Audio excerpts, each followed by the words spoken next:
A glowing spiral appears in the night sky above Europe, leaving thousands stunned. A veiled woman rings doorbells at midnight, then vanishes without a trace. And a young boy disappears during a game of hide and seek, only to reappear hours later with no memory of where he's been. And the world's most famous painting? Some now say she's more than mysterious. She may be immortal. From unexplained lights to ancient secrets rising from the sands of Egypt, this week's headlines aren't just bizarre. They're rewriting the boundaries of belief. And tonight, special guest Mike Ricksecker joins us to unpack one of the most thrilling archaeological revelations of the decade. This is the news you won't hear anywhere else. The stories are real. The drinks are too. And we all know words is hard, so buckle up, my loving little darklings. I'm Dave Schrader, and you've entered my realm. This is the Paranormal 60 News.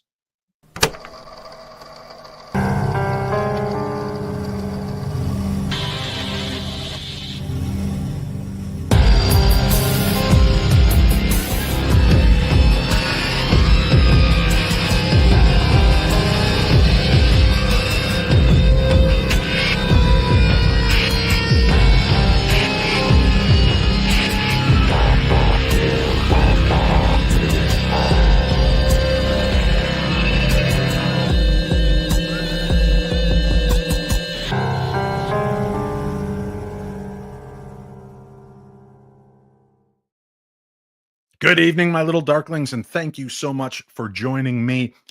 I have to make a quick announcement. We have a brand new sponsor for the program, and there are very few products out there that elicit the kind of excitement from me that I actually go out and try to get them to become a sponsor. But because I actually use and love some of the products, that's when I make that extra step. Many great companies come to work with us, and I fall in love with their products as soon as they start working with me, and I get to try them for myself. But I have a brand new product I wanted to talk to you about. We talk about a lot of scary things on this show. But one thing we don't talk about openly, the one door that's still kept closed to us, is the terror of bad breath. Oh, we've all had to deal with it. And I can tell from the green room with Greg and Sweet Tea nodding their head, they've had to deal with it too. From me. I'm human. It happens. But I found something to help you out. Really, those dime store, mints and gums suck, right? You get a couple pulls off them, feels fresh and refreshed for about 5-10 minutes, gone. Well, you guys got to try Zellman's Minty Mouth. Zellman's is something unlike anything else you've ever tried. It's really cool. You pop them out. They come in 3 little capsules. And what I like about it, it's very small and it fits right into that little hip pocket. So it's not in your pocket. It's not making some gross, weird bulge down in your pants. It's right in your hip pocket where you can always keep it. What you do is you just take the 3 little pills. Let me see if I can get them in camera here. Not pills, but you'll understand in a minute. And the minute you put them in your mouth, it's amazing, fresh. It's great. It's a great mint. Imagine the best refreshing mint you've ever had times 10. And then they've got something different with this that nobody else can offer. Once the candy coating is off, what's revealed are 3 little gel caplets. These are gluten-free. You just swallow them down. They're filled with oils, and it actually goes to the root of most bad breath problems, which starts in your tummy. So when you swallow it down, it goes to work and works on your breath for the next 3 to 4 hours. A couple hours later, you're ready to keep going. Zellman's. Now, we have a really great deal for people when you go try it out. Go to Zellmans.com, ZELMINS.com/P60. You're going to save 15% off your very first order. Go check it out. Try it. You get a money back guarantee. That's how sure that you're going to like this product. I love it. You're going to love it. Go try it out. All right, let's get going. We got a lot to talk about tonight. We have a special guest joining us, a special news correspondent. The one, the only Mr. Mike Ricksecker will be here a little bit in the program. But ladies and gentlemen, right now, the one, the only, the paranormal detective, Greg Lawson. Good evening, Greg. Hey, old buddy. It sure is good to be here. Well, it's good to have you. Thanks a lot for stopping in this evening. What you drinking? Well, that's kind of interesting. Dave, I've traveled the world. Yes. And I've been to Thailand several times. And this is a product of Thailand. It's young, fresh coconut. Yeah. What? Oh, I know, right? So you got to pull the straw off. Got to get the straw off, right? That's what it looks like. I think I've had one of those. Does it come with like a little box with some salami and cheese and crackers? Is this a grown-up lunch pack that you've got? No. Oh. No, it's a drink for tonight. Okay. And then is it an alcoholic beverage? You got to make it an alcoholic beverage, right? You got to pull the freaking little thing like this, like a grenade. Boom. Okay. Right? Then what happens? Then you push this plunger down in it. Now, I don't know what's going to happen. This sounds a lot. Did you buy this from Acme? Did your friend Wile E. Coyote tell you to order this? It's not going to end well, Greg. So yeah, it goes in there like that. Real easy. Yeah. And then you take your little handy dandy straw that they send with you. I just folded in half and broke. And you put it down in the little thing. Yeah. But you gotta kind of jam it in there. This is going live TV. This is going well for you, Greg. Yeah, I'm getting nothing but air, Dave. Nothing. Yeah. Come back to me in about 30 minutes. Let's see if I can figure this thing out. Once you've got to be smarter than the container. That's all I'm going to say. Speaking of smarter than the container, ladies and gentlemen, Sweet Tea is in the house. Good evening, Sweet Tea. Hi, guys. What's going on? I'm sorry about your coconut, Greg. Hey, it happens. My prow. What? That's coconut in Thai. Oh. Yeah. And it's not working in Thai. Yeah, what's up? Putting a little rum in here. Oh, nice. Ooh, is it working now? Oh yeah. Look at that face. I love it. Now, Sweet Tea, you are living up to your nickname tonight. This is a new concoction and it's sweet. What have you got? Listen, I was inspired to make a little thingy with some stuff, some oldie-timey candies, throw it in some Jim Beam for a week, see what happens. And it's delightful. We got some Chicka Stick, some Mary Jane's, some Tootsie Rolls, all in Jim Beam. Chicka Stick? Yeah, marinated for a week. It's delightful. Are you just making up words? Chicka Sticks? What are Chicka Sticks? They're like, it's like the inside of Butterfinger. It's like the inside of a Butterfinger, but coated in coconut. So, yeah. Okay. And so you put all those candies in a jar, fill it with Jim Beam. Yeah. And then you just let it marinate for a week? Yeah. I mean, I shook it up a bunch to try and make it not look gross, but that didn't work so great. Didn't work at all, but it tastes good. It's so good and really thick and foamy, and for some reason I don't it smells kind of weird, but it's delicious. Wow. Wherever did you get such insightful ideas on how to create new beverages and concoctions? Some jerk sent me some videos. That would be me. I'm that jerk. Yeah. You know what I was thinking? I think I'm going to try an experiment. Hear me out. You know how I love my Screwball whiskey? I do. What if I took a mason jar of Screwball whiskey, filled it with bit of honey? Yes. That might be 2 weeks. No, don't put it in the fridge. No, you just let it marinate on the counter? It's alcohol. It kills any bacteria. Does it? Okay. Yes, that's what alcohol does. Even peanut butter flavored alcohol? Yeah. I'd like to see the science and research on this if I could. I'll send you some articles. So you think it's going to take 2 weeks to break down the bit of honey? Those are thick. Well, maybe not, because the Tootsie Rolls broke down almost immediately.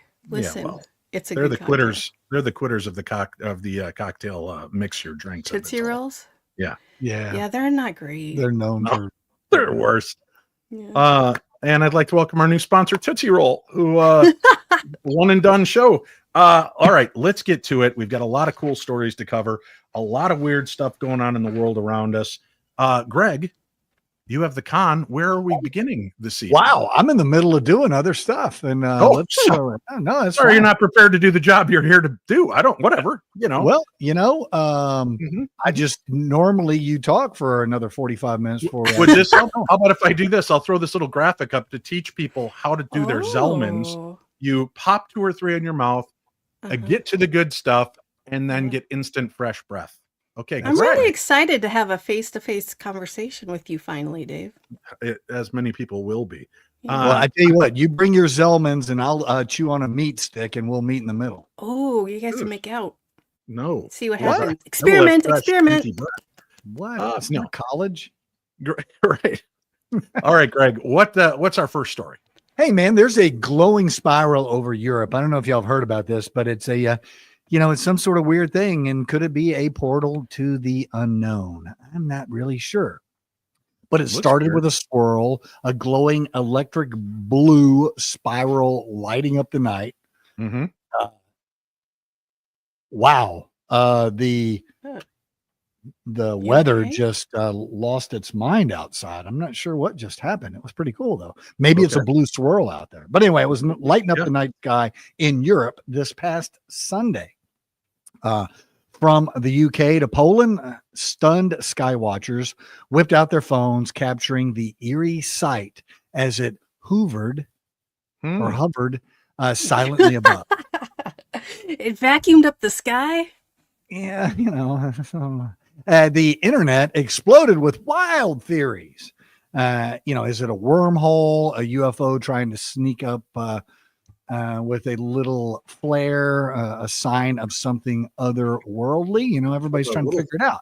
Yeah. But before the cue, but before we cue the X-Files music, oh my God.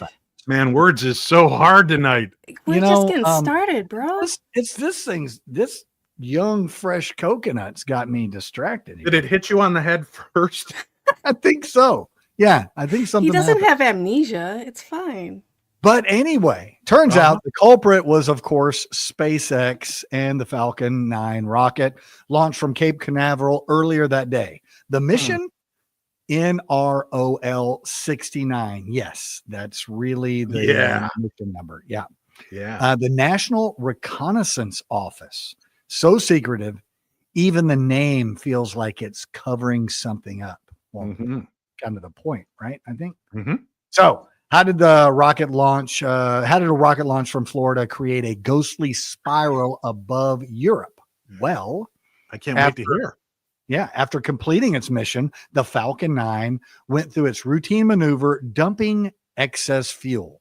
We know what that's like, right? Yeah. No. Huh? Yep. And when the fuel hits frigid upper air in the atmosphere, it freezes instantly.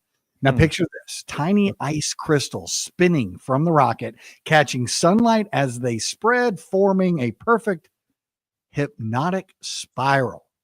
Science meets spectacle, Dave. That's what's happening here.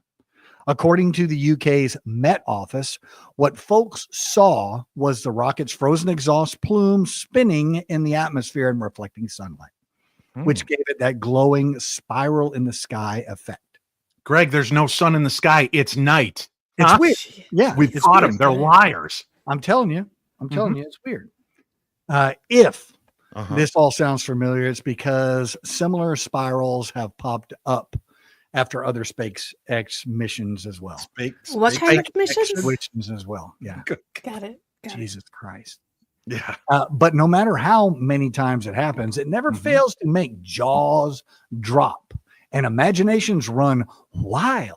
And hey, can you blame anyone for thinking maybe it was more than just frozen rocket fuel?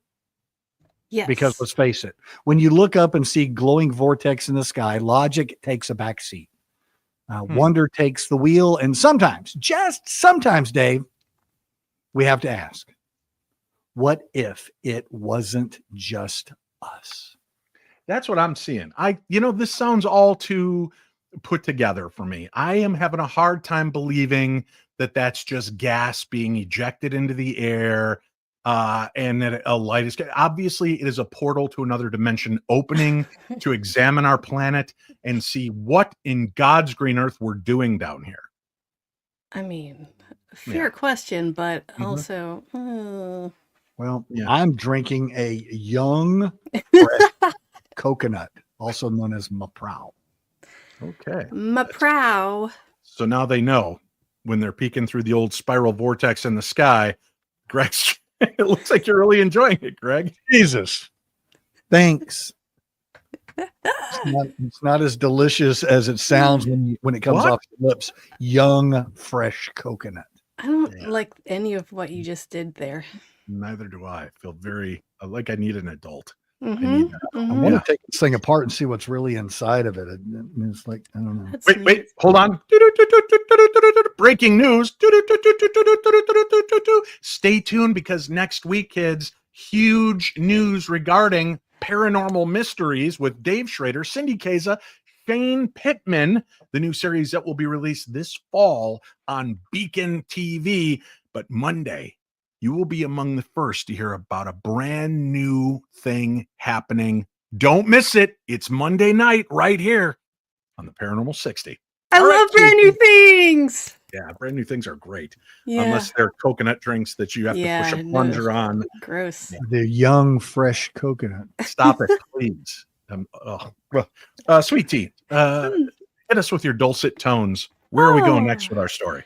We're going to go to the UK where Michael Sheen sees UFOs. Something's up over Port Talbot. Turns out Michael Sheen isn't just a heavenly presence on screen. He might also have a front row seat to some seriously strange activity in the skies above his hometown. The Welsh actor, best known for Good Omens and Frost Nixon, recently dropped a cosmic confession on the Scarred for Life podcast. And no, it wasn't about working with David Tennant.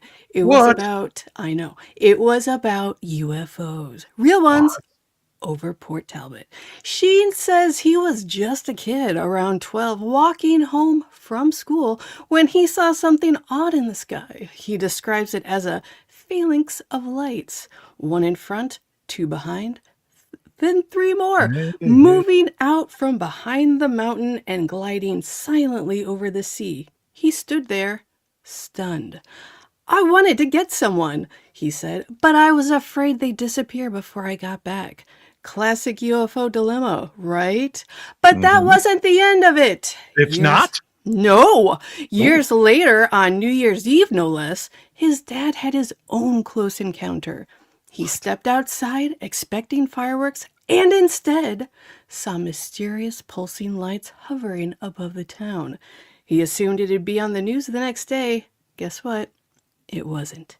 And Sheen insists it's not just him and Dad seeing things. Others in Port Talbot have reported similar encounters. So much so, he flat out says, there's something going on. He might be onto something. Port Talbot has quietly built a rep as a UFO hotspot. Photographer Rue Lewis even put out a book called Port Talbot UFO Investigation Club, chronicling strange sightings and skyward mysteries from the steel town that keeps on giving. So, is Michael Sheen the new poster child for Welsh disclosure? Or maybe, just maybe, there's something in the skies of Port Talbot that wants to be seen. Whatever it is, if angels are watching the skies, it sounds like they've got good company. Back to you, Dave. Well, since you're bringing up Michael Sheen and David Tennant, it's time now for Upon Further Review. Listen, if you guys have not had a chance to see the show Good Omens, oh my God, have you missed an amazing production? BBC, this is great. It's based on Neil Gaiman. I know a lot of people are down on Neil Gaiman, but you got to separate the man from the creation. This series is amazing. It's about an angel and a demon that are stuck here on Earth and their jobs to, upset the balance of nature and keep the balance of nature protected. And they have to come together in their first season. I don't want to give too much away, but they have to work together in order to kind of keep the Earth the way it is. It is such a cleverly written and beautifully acted series. So you've got David Tennant, known as the 10th and 14th Doctor from Doctor Who. You've got Michael Sheen, who has been in just about every other possible weird show out there. And they come together in such a fun way. This show is brilliant. If you haven't had a chance to see it, I think it's on Amazon.com, Amazon Prime. Go check it out for yourself. I would honestly say this series, I would give this a solid 5 phantoms. Wow.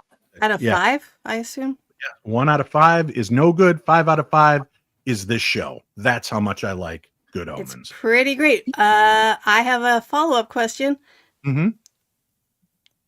Are we talking every season? I've liked every season. Yeah, go watch them all. Asking. I didn't watch the second season yet. I just saw the first one and I loved it. Lynn and I went to the opener at South by Southwest when they did a big. Sorry, I forgot about that. But Bonsai Warrior did say that Sweet Tea's diarrhea martini looks delicious. Thanks for interjecting that in the middle of this lovely conversation we're having. So go check out Good Omens. I'm going to give you one other quick little movie review that I stumbled upon last night by accident. And if you guys have not seen this, it's wow. Seriously, the Russo brothers, it's called The Electric State. And all right, listen, I'm not going to lie.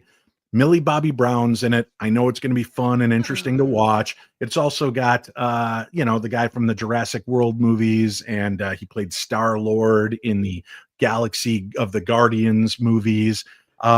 Look, I'm trying to sound like I'm not a nerd and I don't know his name. Yeah, I get it. I think of his name right now. It's eluding me. It's a Chris, I think. I don't remember. Yes, Chris something or other. But anyway, holy cow. So basically, it's that man has created robots to kind of serve us and entertain us. And at some point, the robots are like, screw this mess. We want to be your equals. And a war breaks out. And this takes place and tells you the story of what happened. And it is so beautifully done with so many rich characters, and the way they do the robots, it's not just schmaltzy. I mean, they do lean into the cuteness on occasion, but it's such a beautiful movie. I love this. Again, 1 out of 5. I'm going to give it 4 3/4 phantoms. That's how much I dug that movie. Wow. High praise. Yeah. It's called The Electric State. And it I'd stars go with a Millie solid Bobby. 4, but Oh, you only gave it 4? yeah. Did you see it? I did. Or did you just watch the trailer? Because that's kind of your thing. Is it longer than 3 minutes? I don't think so. It is. It is a 2-hour movie. That doesn't sound right. Yeah, it's true. Brilliant movie. So you give it 4. Well, that's good. Did you have a chance to see it yet, Greg? Yeah, it's like a Battlestar Galactica. Absolutely nothing like that. Perfect. Somebody text Lynn, get that coconut away from him. Dude. No, she should just hit him in the head with it again. That's always how it worked on Gilligan's Island. Look, this is how you pick chicks up. Hey, how you doing? Yeah, for those of you really only high. listening, don't come watch the video. Nope. You will be dumber for having tuned in for that segment right there. Let's get to it. We've got another news story to share. And the question is, are we alone? A new theory says the universe might be packed with ETs. So here we are again, staring into the cosmos, asking that age-old question, are we really alone? Well, according to this brand new theory from researchers who've been peeking behind the cosmic curtain, the odds that intelligent life exists elsewhere in the universe just got a big boost. So let's rewind for a second. Talk about the Fermi paradox. Let's talk about it. It's not a drink. It's not a drink. It should be though. Oh, yeah, it's not a character let's make in that Star drink. Trek. It's not a character in Star Trek or Star Wars. No, I'm pretty sure it is. It's not. It's the cosmic conundrum that basically says the universe is massive, full of planets, and life should be out there. So where is everybody? It's like showing up to a galactic block party and realizing no one's answered their door. But this new theory shakes things up.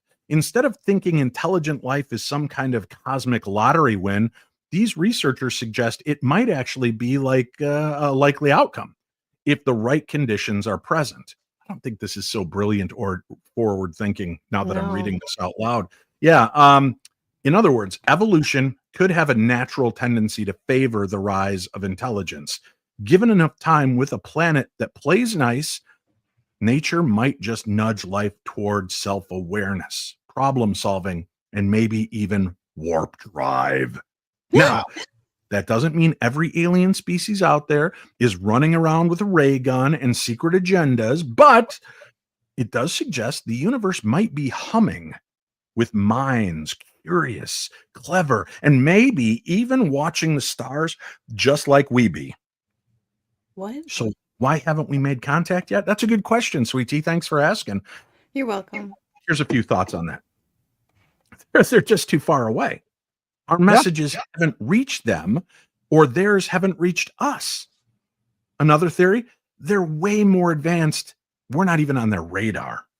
Well, it sounds most plausible. Or maybe they're just waiting for us to grow up a little bit. Fair point, honestly, right? Yeah. Either way, this new line of thinking gives us a little hope to the believers.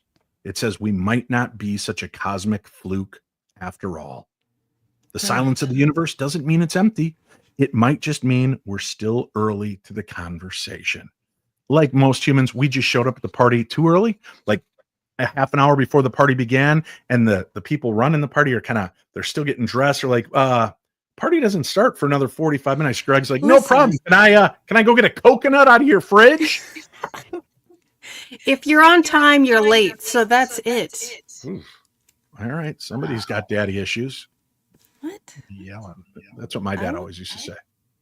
Mine didn't. That's weird. No, my daddy always used to say, somebody's got daddy issues. That's what he used to say. Yeah. Greg, hey, buddy. How about if we get another story from you, since we're on a roll here and only one of us has made it through a story without stumbling? Let's see if we can keep that motor moving now. Hey, she did read that really well. I really enjoyed it. Yeah, that's the way you should read it, T. Okay. All right. So Done. Jet's Malachi Corley shares he's UFO sightings in Florida. Malachi Corley. Yeah? Yeah. That's the way we say it in Texas. Might be Malachi. I took Spanish. I didn't take Amish. Oh, okay. Malachi. Yeah, he looks Amish to me. Yeah, well, you know. New York Jets wide receiver Malachi Corley, or Malachi if you want to go that way. Wow. Recently took to social media to share a puzzling experience. On the evening of March 25th, Corley posted, or Malachi posted videos on X, and this thing has a little bracket that says formerly Twitter. Do we need to keep doing that? We do, because some people don't know what that means. Wow. Okay. Capturing an unidentified object hovering in the Florida sky. I don't think it's hoovering, Greg. It's not. The colonel said it is, so we're going to go with that. He's a colonel. He described the object as remaining stationary for over 30 minutes before disappearing without a trace. Wow. Malachi wrote, say whatever you want. The object UFO, it's in those brackets too. Those are called parentheses, but okay. With the big words. Was legit, and I got a degree in English. It's weird. Was legitimately up in the sky for over 30 minutes. I watched it. I stopped watching it for 2 friggin' minutes and looked up, and it was gone. No trace. So the video sparked a flurry. That's a lot of reaction online. Some suggested that Malachi might have been observing the illuminated guitar-shaped Hard Rock Hotel in Fort Lauderdale, known for its prominent light displays. Yeah, this isn't the first time the Jets player has reported an unexplained aerial phenomenon. That's the UFO.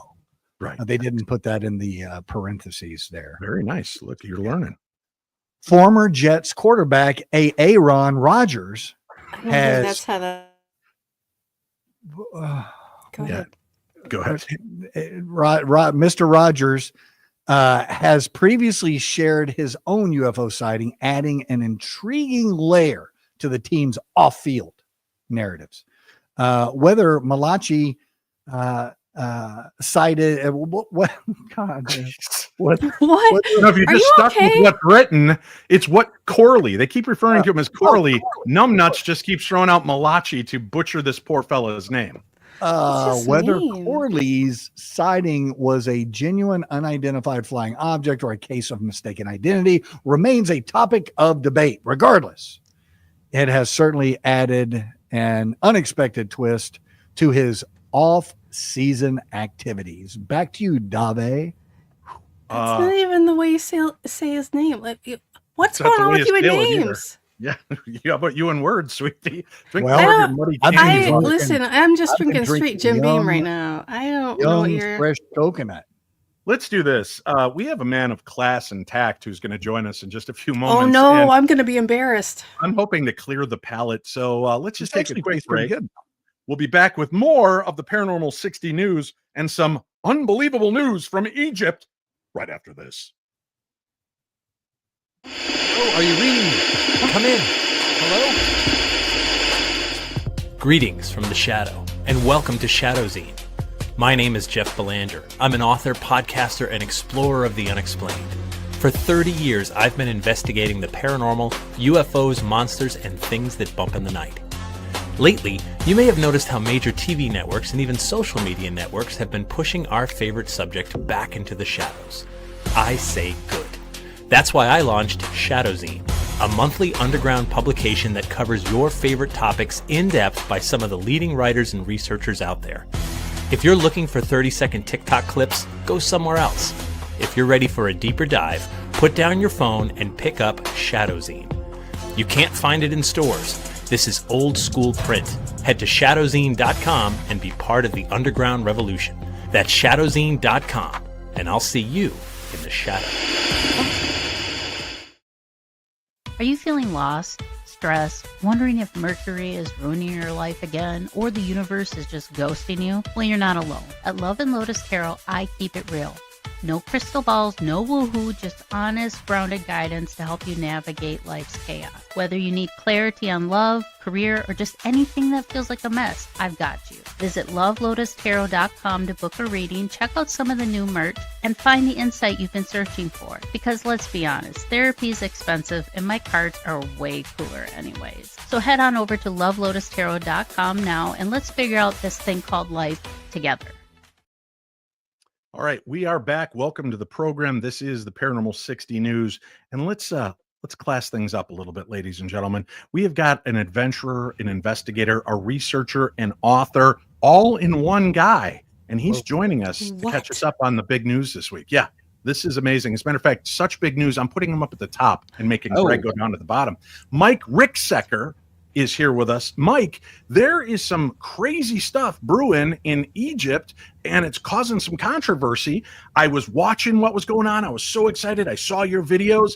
Then I saw some people taking stabs at what's going on, and then you came out with another video, and I need you to share it with our audience here. Take us to the land of the golden sun. I don't know if that's what I can do that, but listening to the conversation earlier, does anybody remember the Malachi Crunch from Happy Days? Yes, that's all I could think of. Yeah, that was in my head the whole time. That's all I could think of.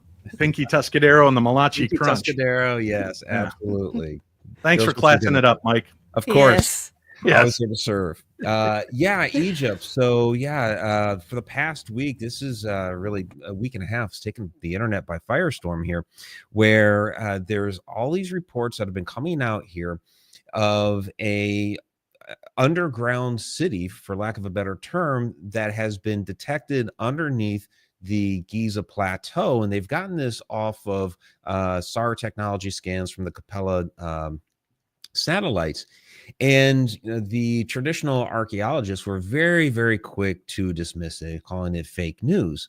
However, you have real scientists that are working on this project. Most of them are Italian. It's a Italian and Scottish team of scientists. These are real scans, and they did hold a real press conference to reveal these scans. And in fact, they had a peer-reviewed published paper that came out a couple of years ago using this technology on the Great Pyramid of Giza. So, these are legitimate guys with a legitimate technology, but people just they don't want to believe it. And so there's been this big controversy, a lot of arguing over the internet, and it's been kind of a crazy week.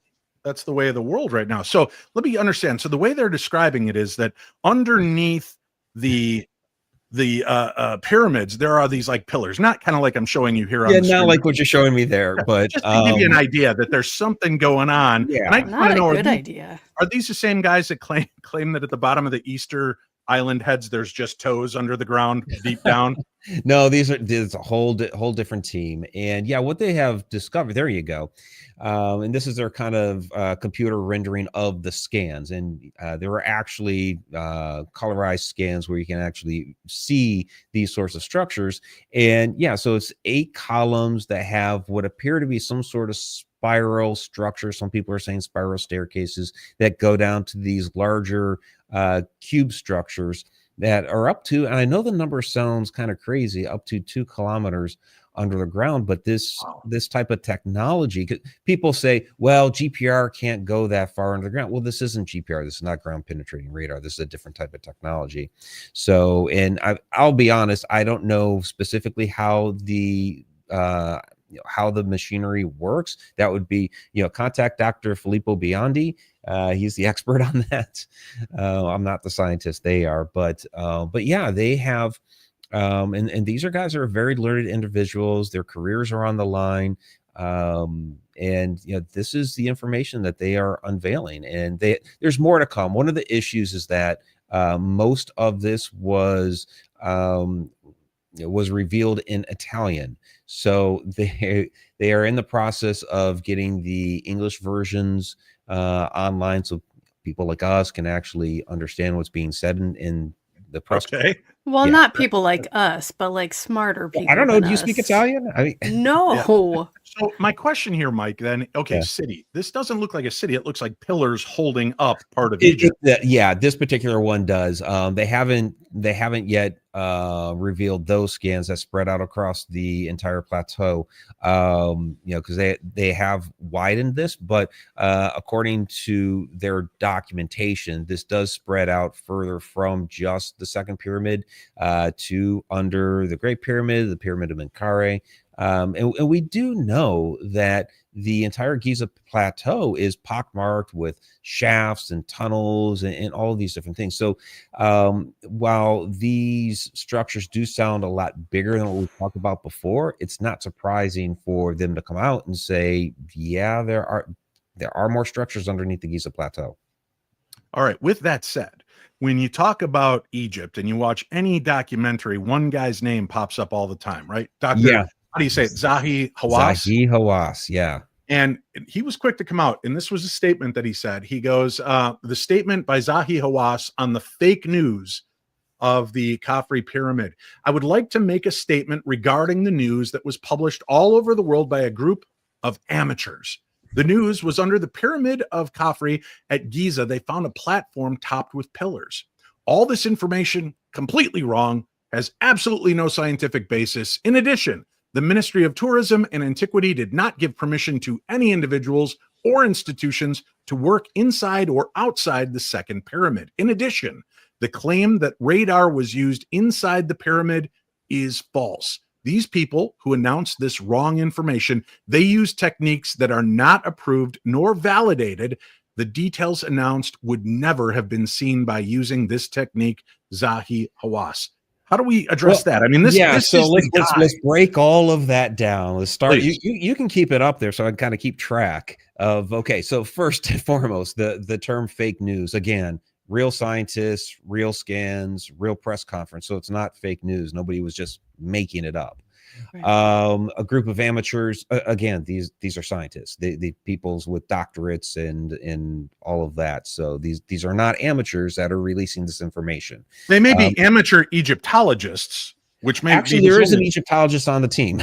Okay, all right. So Armando May is an Egyptologist. So there is one of those on the team.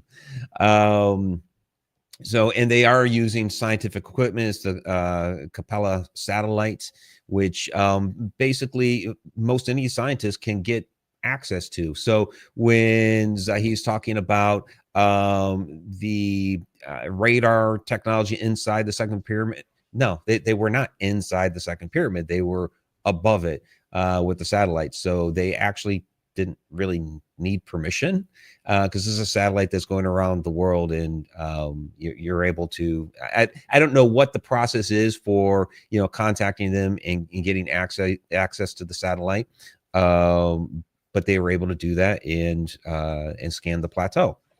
So yeah, as far as the techniques that are not approved nor validated, I don't know if they really needed to get permission from the Egyptian Antiquities Authority for that, because they weren't actually doing the scanning in Egypt. It's not like they went to the Giza Plateau. This was all from space. Now let's talk, because people are like, Dave, what does this have to do with the paranormal, Dave? Mummies, people, mummies. That's but right. More importantly, the underground city. Now, this is something that was long believed to be folklore and legend, right? This is the city of the undead or the dead. Halls of Amenti. So the Halls of Amenti is basically where, when you're going through your afterlife journey, like after you have died, this is a place that you're basically, Anubis. The god Anubis is walking you through these different trials that you undertake. You're judged in front of the goddess Ma. She's the one with the scales, where she weighs your heart against a feather. So all of these sorts of different things are taking place. So yeah, traditional archaeology and historians have said this was, purely myth, but we have, over the course of time deduced that, well, there are grains of truth within the myth. So was this an actual physical place where they did these sorts of things? That we have religious traditions that people go through a initiation process, an ascension process, and all these different things. So that's how you become a newscaster on this show, Mike. There you go. Yeah. Yeah. So yeah, a lot of different religions have these sort of different processes. So was it an actual underground complex? I mean, maybe city's too big of a term to use. I mean, it might have been city sized in ancient times. You look at, like Derinkuyu out there in Turkey, we call it an underground city, but it'd probably be comparable to the size of this. Yeah, so it was an underground complex where they performed these things, and over time they ended up mythicizing it.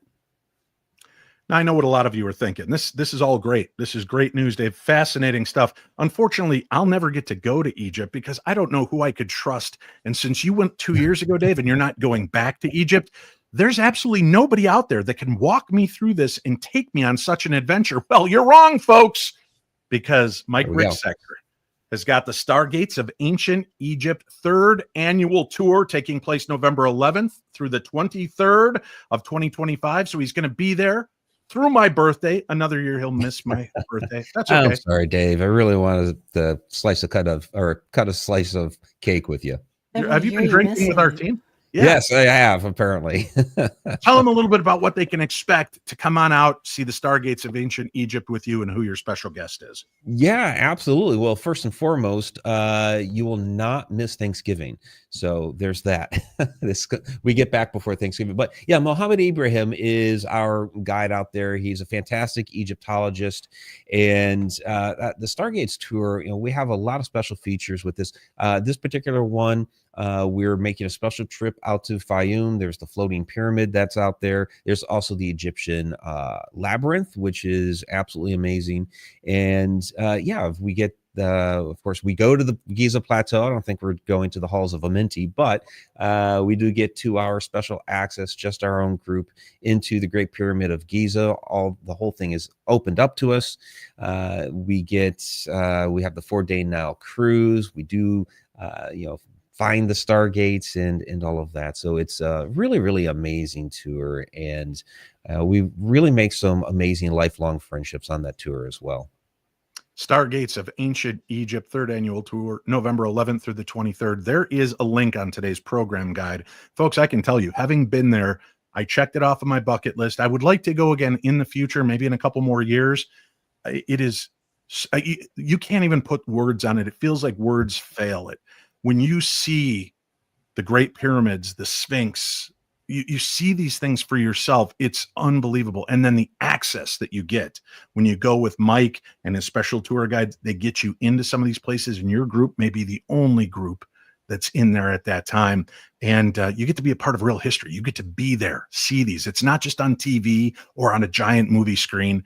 You're walking there. You're seeing it for yourself. And if you've been looking for the adventure of a lifetime, look no further. Sign up for this trip. Again, the link is on today's program guide, and you're going to have a great time. Make sure you give Mike a big hug for me on November 22nd and say, that's from Dave to you on his birthday. Happy early birthday. Thank you, Mike. Thanks a lot for stopping in and filling us in. Absolutely. Thanks so much for having me tonight. You guys have a good one. Bye-bye. Bye, Mike. That's really cool. It's so great talking. Oh, we didn't talk to him. Okay. No, you didn't need to. He was, we were classing it up there. What a fascinating topic, right? All of these new finds are coming out, but man, what could this mean? What else is going on? I know when we were there in Egypt 2 years ago, and we got into King Tutankhamun, or Tutankhamun, I can't remember how they say it, but it's very fancy. We got into his crypt there, and the body is there displayed in glass. You get to see, and it's you go into all these other pyramids and they're massive, and art like you wouldn't believe. His is he died so quickly, they weren't prepared. They put him in this holding chamber kind of thing, and that's where he ended up. But when you look at the wall where they had the sarcophagus, there's a wall that they believe that behind one of those panels, there may be a whole nother set of chambers. And they've been, I think, debating about, do we punch a hole in this historic site to uncover more magic and more history, or do we retain this? So it's been a weird battle from my understanding of what they're going to do. Yeah, of course it's a weird battle. Listen, you don't want to tear down stuff that's so old, but why don't they do the radar stuff that they did down there, but like not from space? Well, I think they've been trying that. It doesn't always work properly with the way the buildings are set, but I will tell you, you talk about the magic of some of these locations, and some of it sounds all okay, sure, magic. When we were in the Great Pyramid with our leader, she had taken us in and said, let's meditate for a few minutes. If everybody could sit down on the ground, cross-legged. And I'm like, yeah, good luck with that. These old rusty knees haven't sat cross-legged in decades. And so I sat down, I crossed my legs, and I knew I'm not going to be able to stand up. We sat there meditating for 45 minutes. And when they finally, the guardians said, okay, it's time to move on, I stood right up. My knees didn't hurt. My back didn't hurt. It was for the rest of the day. That was like, I can't explain it. I had no pain in any of my body, which is remarkable because I've destroyed my knees and back over the years. That was, I don't know what you call it. Was it just the meditation, or was it being in the pyramid? Well, that's what everyone's saying for the longest time. The pyramids are so much energy and shifting of energy and making energy and all this stuff. I can fully see how that would affect your body in a completely great way. Yeah. To put it scientifically. Thank you. That was great. Hey, breaking news. For those of you that are fans of the Holzer Files, Paranormal Mysteries will be a brand new TV series that will begin airing on Beacon TV this fall. And you tune in this coming Monday. Don't miss it. There's big news, something exciting going on with Dave, Cindy, and Shane from the Holzer Files. You're going to want to get in on it, and you're going to want to know about it. So tune in Monday. You'll be among the first to hear about it. So make sure you're here with us. All right, let's see. Should we, you know what? Let me do this. If you guys don't mind, let's absorb everything we've learned about Egypt. Let's allow it to marinate in our brains as it should. And let's just take a very quick break. We'll be back with more right after this. Did you know that radio just got a little extraterrestrial? That's right, Dave Schrader is back on radio with the Paranormal 360 every Sunday evening, 7 to 9 p.m. Central on WCCO AM 830 and Odyssey station. Just download the Odyssey app and look for the WCCO logo, follow the station, and listen live. That's the Paranormal 360 on WCCO AM 830 and Odyssey station. Hey, if you missed this last week's episode on the Paranormal 360, you missed a good one. Wow, what a crazy story, right? I mean, we went into the Smurl haunting, which is really an amazing tale of, you think Amityville was bonkers. The Smurl haunting might have it beat hands down. If you missed it, just go wherever you listen to your favorite podcasts, look up Paranormal 360, subscribe. It's free to subscribe. Please rate and review it. And listen to the episodes there. You'll find them. There's a year's worth of episodes that are up and available. And we get to talk about all the other fun things, all the stuff you don't hear on this program. All right. Let's get back to it. What? Yeah. What does that mean? Well, that means that I don't try to repeat the same guests with the same topic. Oh, okay. On the I might have Jeff Belanger on Paranormal 360 talking about mummies, and then on the Paranormal 60, he might be talking about daddies. So it's a totally different thing. Oh, yeah, he does that. Tressa, you've got a story to share with us. You Sorry, called me by my name. I didn't mean to refer to you by your God-given Christian name. Tressa B. It Sweats a lot. feels weird. I don't like it. Yeah. Hey, guess what? What? Welcome to the cage. Aussie couple buys one of England's most haunted homes. So, what do you do when you're madly in love and madly into ghosts? You pack your bags, hop a few time zones, and buy a haunted medieval prison, of course. That's exactly what Aussie paranormal investigators Amy Wayne and Jared Cutting just did. The duo, known for their spine-tingling adventures on their site, Amy's Crypt, have officially moved into The Cage, a centuries-old house in the UK that's earned a reputation as one of the most haunted places in England. And trust us, this place comes with baggage. Located in the village of St. Osiph, The Cage was once a prison where 13 accused witches were held in the 1500s. 3 of them were executed, and it's also rumored to have housed plague victims and various other troubled souls over the years. So, Rupert? yeah. It was Rupert, you say? Yep, that's what I said. So, yeah, not your average fixer-upper. But here's where it gets wild. Oh my God, no one seems to last more than 4 years in this house. The previous owner, Vanessa Mitchell, lasted 3 and change before fleeing after experiencing what she claims were full-bodied apparitions, physical attacks, and some next-level ghostly activity. She even wrote a book about it called Spirits of the Cage. Now, most folks would see all that and say, hard pass. But not Amy and Jared. They said, let's do this. They snagged the property for less than £250,000, around 500,000 Australian dollars. I don't know. Asking price, probably because, well, demons.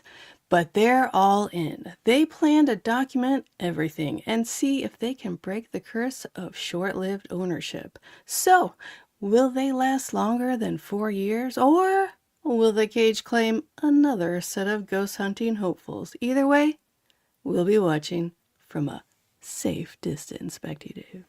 I hope these kids are okay. They're a young, sweet couple. I have friends that know them and have spoken to them.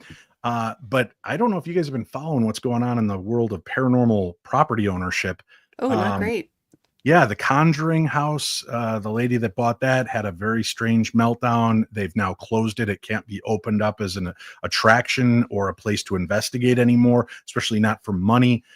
There is some scuttlebutt going on about the Villisca Axe murder house, and longtime employee and kind of guardian of that location, Johnny Hauser, has been removed unceremoniously, and a lot of strange claims coming. Now, I don't know, allegedly a lot of strange claims coming from people that have dealt with the new owners. And I'm reading about that at some of the other locations too. And I just worry. Sometimes I want to dismiss that these places have an effect on the owners. And then there are other times I'm like, maybe there is something to this. No, that's not paranormal. That's capitalism. That's all that is. That's gross. Oh, blah, blah. Look at me. I'm all logical.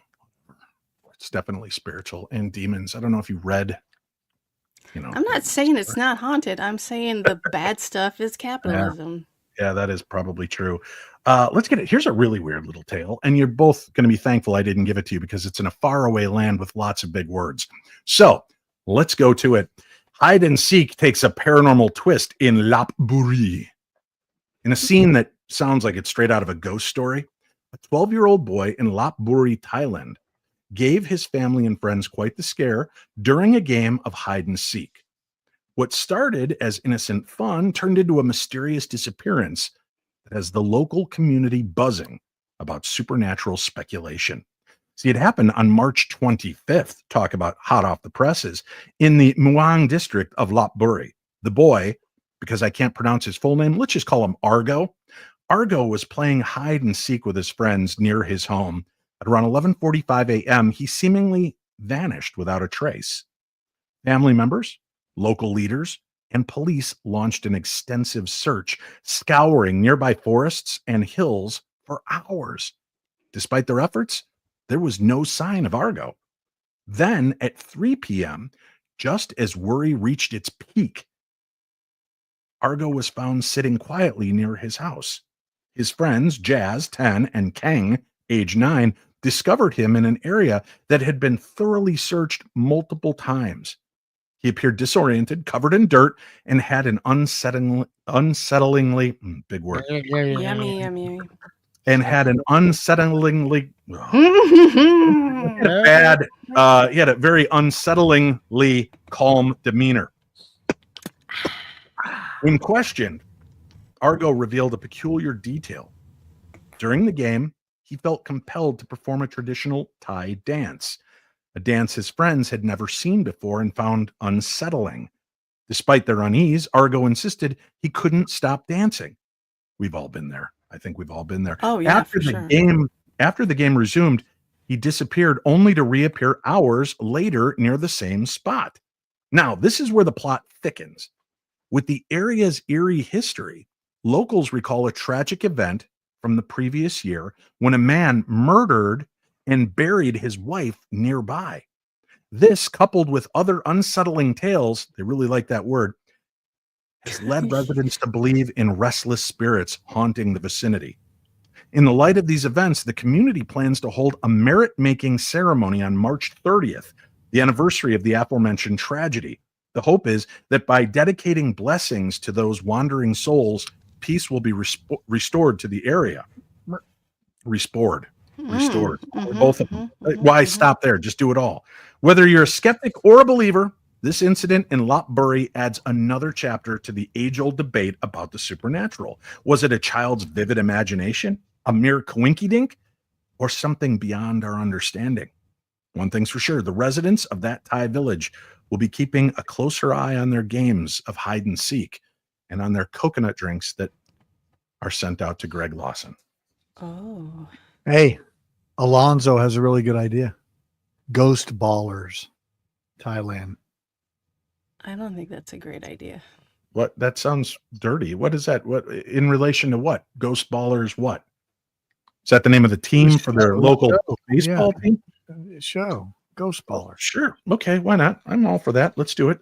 Greg, you've got a story. It's an entertainment story. Let's see if we can make it entertaining. Oh, hey. I like that. Mm-hmm.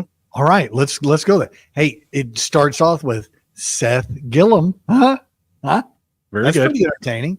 Yeah. Sonia O'Hara to star in paranormal thriller titled Stakeout. What do you think? Ooh. Yeah. Okay. You like it? It's called Stakeout. I do. All right. Yeah, you'll understand why soon. In an exciting development for horror enthusiasts, that's horror enthusiasts. Oh. The Walking Dead Seth Gillum and Emmy-nominated actress Sonia O'Hare are set to headline the upcoming paranormal crime thriller Stakeout. Directed by Micah Khan, I guess it's Shaka Micah Khan. Hold on. Does Stakeout end with an exclamation point? No, just you'll see. Okay. Directed by Shaka Khan. Micah Khan. Yeah. The film delves into a world where detectives pursue a brutal serial killer amongst a concealed vampire epidemic. Get it? Stakeout. Vampires.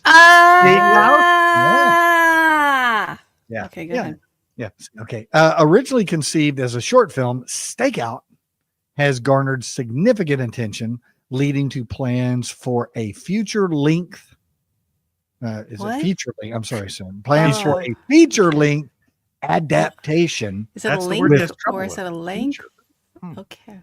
With Gillum and O'Hara reprising their roles. The narrative. What? Or is it reprising? Let it go. Serve as the foundation for a series of films exploring this dark, crime-ridden universe. Director Micah Khan, right? Micah Khan shared his vision. Sure. Yeah. Everything under the sun has already been told before. Really? Has it? Yeah, it has. Oh, I can tell you a story. I can tell you a story. It'll be something that's already been told, but you might be able to tell it differently. I will clear the room with it. So he says, I want to go into the shadows to unfold new tales. Although we're playing with monsters in a familiar genre, under the hood, we're dealing with our quiet secrets that ail all of us in the real world. Production for the full-length Stakeout is anticipated to commence later this year. Fans of the supernatural thriller can look forward to a fresh take on the genre, blending crime drama with vampiric lore. Look at this. Sweetie, this is how short that story was supposed to be. That is, Greg took a 90-second read and turned it into Moby Dick. And that's why we love him. We're going to call him Ishmael from now on. The coconut is strong. I don't. That's our new nickname for you too, the coconut. All right. They call my prow. My prow. Sweet Tea, you've got another chilling tale, kind of following down that vampiric lore. What have we got? And listen, I gotta thank you for giving me a story with words from India in it for my last story after I've been drinking. You've been drinking here we go. candy water. Yeah, which means it's just sugar and booze. Hey, shut up, because you know what? Mysterious midnight visitor startles Gwalior residents. In the historic city of Gwalior, India, a series of eerie nighttime disturbances have left residents both puzzled and alarmed. CCTV footage from the Raja Mandi and Sona Garden areas captures a veiled woman approaching homes in the dead of night, ringing doorbells and then seemingly vanishing without a trace. In the dead of night. I love bites. Love bites. Animals in the vicinity, particularly stray dogs and cattle, exhibit unusual behavior during these incidents, often fleeing or reacting aggressively as the woman approaches. This has led locals to speculate about supernatural influences, with some turning to prayers and rituals to ward off potential malevolent spirits. Local authorities have acknowledged the company's or even the community's concerns, but note that no formal complaints have been filed. Nonetheless, police have increased nighttime patrols in the affected neighborhoods to ensure residents' safety and to gather more information about the mysterious visitor. This unsettling phenomenon has sparked widespread discussion, both locally and online, as the community seeks answers to the identity and motives of the enigmatic nocturnal caller. Back to you, Dave. You said it was what kind of unsettling what? I don't. You want me to go read the whole game? No, it's the last. It's the last paragraph. The unsettling what? Phenomenon. That's right. It's been a while. I felt like we should shake off the dust on that, baby. So I have a question for you, my lovely co-anchors. So, Greg, suddenly your doorbell thing. I don't have one. On the bing bong, and then a picture on your phone shows up, and you see just this. You see this outside your door. Well, that's how. And then she skitters across the street and rings other doorbells, playing like ethereal ding dong ditch. And then as she's approaching the CCTV, she does one of these. She turns into paper. I was trying to make myself disappear. Of course, the one time I want it to work. There we go. Oh, boom. There you go. There you go. There she is. Ding dong. Ditch. I said ditch, by the way. Would you, if you're watching your CCTV and you see her skittering around ringing doorbells, would you honestly answer the door? No. Sweet Tea. No, I would not answer the door, but I would be like, I just watched you do that to all the other houses. Hilarious. Good job, ma'am. Yeah. Yeah. Steve Jones says, not door. Damn you, autocorrect. Damn you. I don't know what that means. Apparently I missed part of this. I'm glad deal. you put that up. Me too. I'm so Yeah. Would you answer the door, Greg? I know you're a big rough and tumble former military, former cop, but you kind of got out of that so that you didn't have to keep saying, I'm too old for this shit. You wanted to make it through. Would you answer the door if Spooky McSpookerton is ding dong ditching you? That's the whole point, right? I'm gonna if I ever see a ghost, I'm tackling it. I'm gonna take it to the ground and I'm gonna hang on to it. Yeah. Hang on. I don't know. Can you do everybody that? keeps running away from him. It's like, man, grab that dude. I mean, I don't listen, I don't want to run away, but I don't think it has You just said you were gonna physical. run away. You just said it. No, I said I wasn't going to answer the door. I don't answer the door for anybody, not even DoorDash. But I'm not going to tackle it because I think it's all energy if it's a ghost. I think this is just a lady being real funny. But she vanished on camera. I'm going to. Have you seen a DoorDash camera? It's not great. They're not exactly. Look at exactly. I'm there and I'm not there. Did I say DoorDash camera? You did say DoorDash camera. Yeesh. What are they called? What are they? Rings. I've got a blink. Okay. All right. So listen, we are near the end here. And I love when I uncover a new story with a weird twist and an angle to it I had not heard before. Now, we just heard from Mike Ricksecker talking about the mysteries of Egypt and the strange things that are being found under the plateau of Giza, right? Yeah. How many of you can raise your hand and say you've seen the Mona Lisa? It's all right. Sorry, I'm poor. What? Yeah, it's all right. It's all right. I thought it was 1%, whatever. Priorities. Priorities. Yeah, I just made it a priority to see the Mona Lisa. Oh, to make money and not starve to death? Okay, great. Good for you. I didn't paint the Mona Lisa, and nor did I sell it. But you've seen it. Hey, drink more of that Good diarrhea. For you. Yeah, chug that stuff. Somebody is abusive tonight, Craig. What is her problem, man? It's coming back. Yeah, anyway. What's going on? Nothing. We lost connection there for a second. Oh, but check weird. this out. Here's an interesting bit. Dave, but why the Mona Lisa? What the hell does this have to do with paranormal? I'm glad you asked. I'm going to put up a dumb graphic, but just bear with me on this. Look at that. We've all seen that smile, that sly, knowing curve of the lips. The Mona Lisa has puzzled art lovers, historians, and conspiracy theorists for centuries. But did you know that in the 19th century, one well-respected critic actually compared her to a vampire? Enter Walter Pater. Boom, Walter, man. Yeah, Walter Pater. He's a renowned art critic and a philosopher who in the late 1800s wrote, "She is older than the rocks among which she sits. Like the vampire, she has been dead many times and learned the secrets of the grave." Now that's a hell of a review. I don't care who you are. Wow. What did he say? I wasn't listening. Yeah, Pater wasn't being literal, or was he? Now his words have echoed across generations, transforming the way some people view the painting. To many, she's no longer just a portrait. She's a mystery wrapped in velvet, a relic of something older and darker than we can comprehend. And that stare, it doesn't just follow you.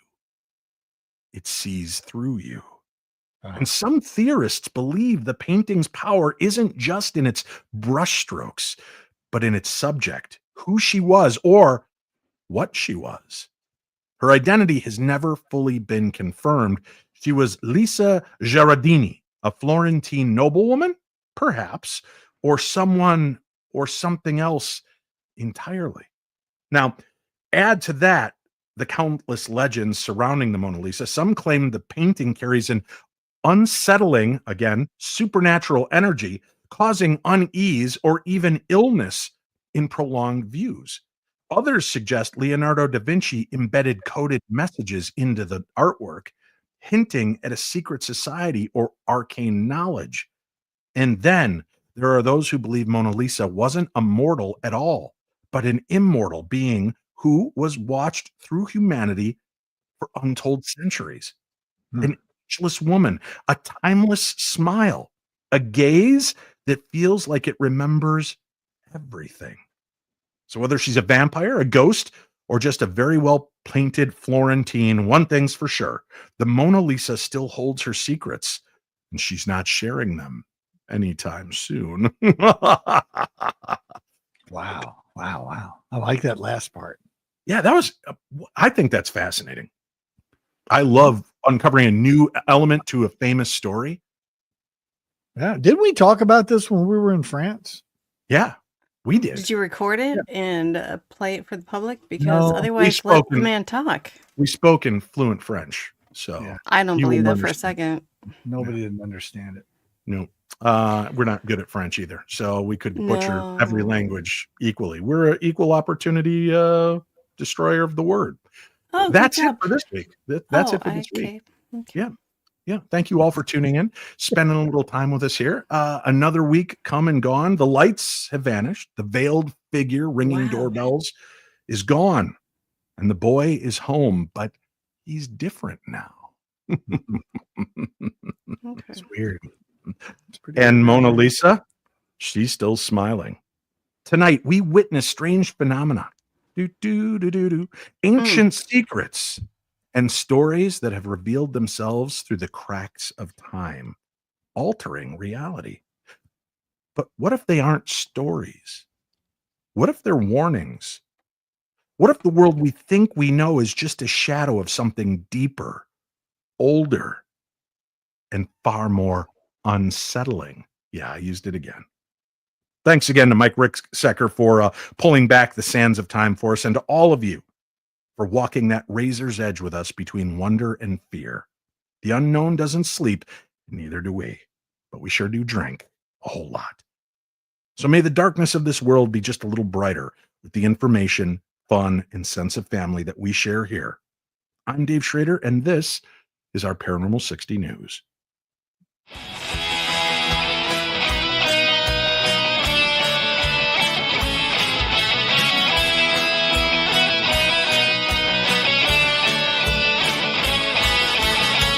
Wednesday night and I'm alone. The Paranormal 60's on. It's just for paranormal freaks like me, with poltergeists and ghosts and blues and UAPs. You miss a word, you do a shot. It starts to snowball and we laugh a lot. It's just like drinking with your TV friends. I'll be passed out before tonight's show ends, dreaming the aliens are taking me away. I'll go wake up for sometime late on Saturday. It's Wednesday night and I'm alone. The Paranormal 60's on. Schrader's on. Schrader's on. Schrader's on. Sweet tea, Hachi and the Colonel and the Paranormal Detective. All we traders copy and they all will be corrected. He's got protective bracelets and some crazy magic tricks. Even Scully cannot save him from the voice of Stevie Nicks. Schrader's on. Schrader's on.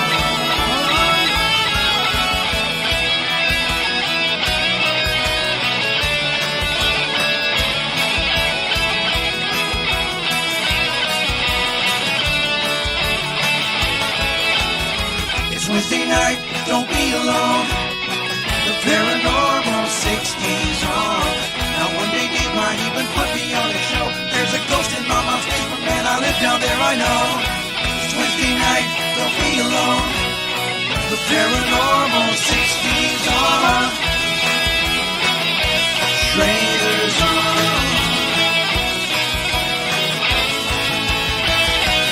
Words is hard.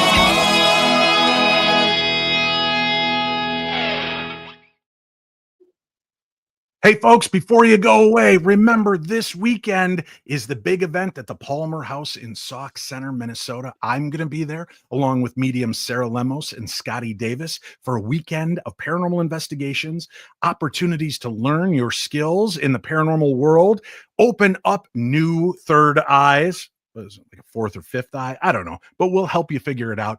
And there will be another special guest in attendance. No, not Kevin Swanson, another special guest on Saturday. And for all attending, you get a sneak peek at a brand new project your old pal Dave has been working on. There are only a handful of tickets that still remain. So if you'd like to come spend the weekend with me at the Palmer House in Sauk Center, Minnesota, go get your tickets now at darknessevents.com. That's darknessevents.com.